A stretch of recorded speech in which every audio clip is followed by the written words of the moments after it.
শনিবারের বারবেলা ধারাভাষ্য পাঠে স্নেহাশিস দাস। আজকের গল্প আয়নার ওপারে দ্বিতীয় পর্ব এবং অন্তিম। অভিজিৎ নিখোঁজ হওয়ার পর 1 সপ্তাহ কেটে গেছে। বাড়িটা আবার ফাঁকা। কিন্তু এই গল্প এখানেই শেষ হয়নি। একদিন সেই বাড়িটা ভাড়া নিতে এলো রুদ্র। সে একজন ইউটিউবার, হন্টেড প্লেস এক্সপ্লোর করে ভিডিও বানায়।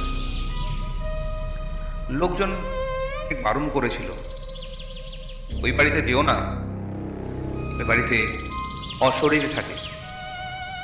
কিন্তু রুদ্র এসব শুনে আরো আগ্রহী হয়ে গেল।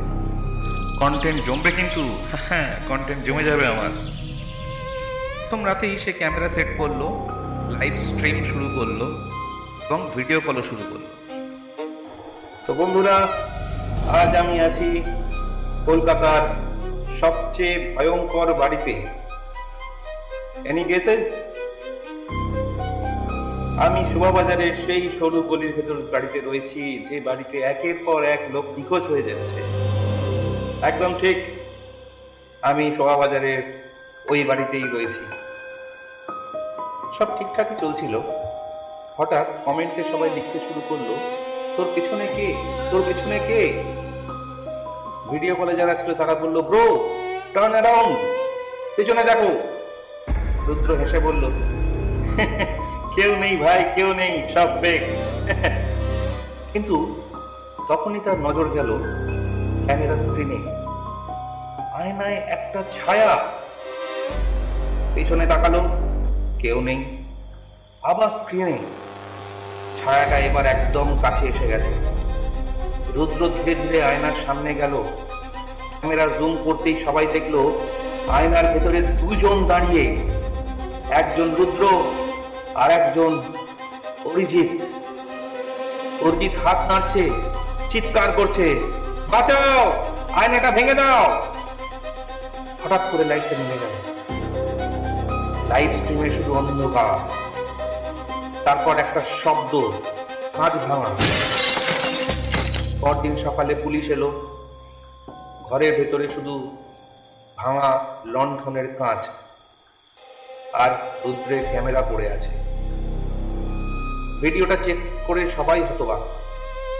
শেষ ফ্রেমে দেখা গেল ঘরের ভেতর কেউ নেই, কিন্তু লণ্ঠনের ভাঙা টুকরোগুলো ঘরের মধ্যে পড়ে আছে, ক্যামেরা পড়ে আছে, তার ল্যাপটপ পড়ে আছে এবং সমস্ত স্ক্রিন পড়ে রয়েছে। এই আয়না আসলে কি? কারা ওদের আটকে রাখছে? রুদ্র আর অরিজিৎ দুজনেই এখন আয়নার ভিতরে বন্দী। চারদিকে শুধু অন্ধকার, মাঝে মাঝে দূরে কান্নার শব্দ।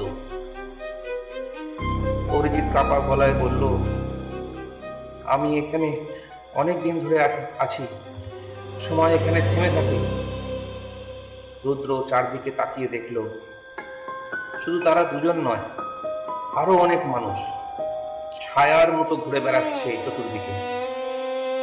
তার সেই মেয়েটা সামনে এলো। এবার তার মুখটা স্পষ্ট, অর্ধেকটা পোড়া, চোখ দুটো একদম কালো। এটা আমার জগৎ। যারা আয়নায় নিজের ছায়া খুঁজে পায় না, তারা এখানেই থাকে। রুদ্র চিৎকার করে বলল, ছেড়ে দাও, আমাদের ছেড়ে দাও, আমাদের ছেড়ে দাও। ওরা নিজেরাই এসেছে সেখানে। ঠিক তখনই আয়নার ওপারে একটা আলো জ্বলে উঠল।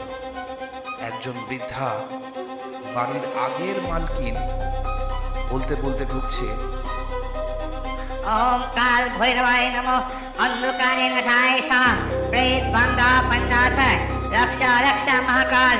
এই গৃহ আমার, এখানে কোনো অন্ধকারের অধিকার নেই।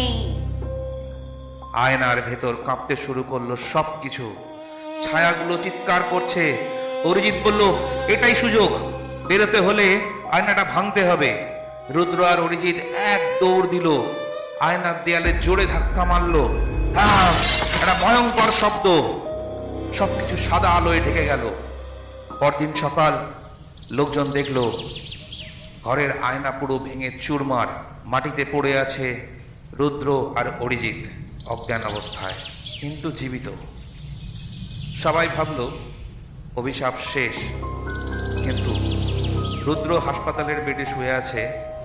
হঠাৎ সে পাশে রাখা ছোট্ট আয়নায় তাকালো, আর সঙ্গে সঙ্গে তার শরীর ঠান্ডা হয়ে গেল। আয়নায় সে একা না, তার পেছনে দাঁড়িয়ে সেই মেয়েটা ধীরে ধীরে ফিস ফিস করে বলল, আমি তো বেরিয়েই গেছি। শেষ, কিন্তু আসল ভয় এখন শুরু।